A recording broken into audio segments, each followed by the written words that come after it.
Si j'ai un conseil à donner au président Félix Tshisekedi, a déclaré et critiqué João Lourenço, c'est de sortir de l'organisation de l'Afrique de l'Est et de demander le départ de la force régionale de l'EAC.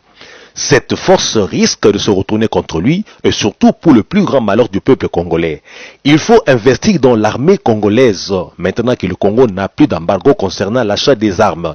Il doit également, a poursuivi João Lourenço, renouer avec son prédécesseur Joseph Kabila pour plus d'expertise et de cohésion sur la question de l'intégrité territoriale, car son prédécesseur a énormément d'expérience militaire et politique. Ces précieux conseils du premier des Angolais tombent à une heure délicate où les M23 et son soutien le Rwanda foulent au pied la lettre et l'esprit des communiqués des trois conclaves des chefs d'État de l'EAC d'avril et juin à Nairobi, de même que du communiqué final du mini-sommet de Luanda, aggravé par la demande intrigante et inadmissible de la communauté de l'Afrique de l'Est à la RDC de clarifier urgemment l'expulsion des officiers rwandais servant au quartier général de la force régionale de l'EAC à Goma, écrivant avoir appris avec inquiétude cette expulsion et rappelant l'accord sur le statut de force SOFA. Des faits auxquels il faut ajouter la passivité et l'inaction de cette force régionale sur le terrain depuis son déplacement au Nord Kivu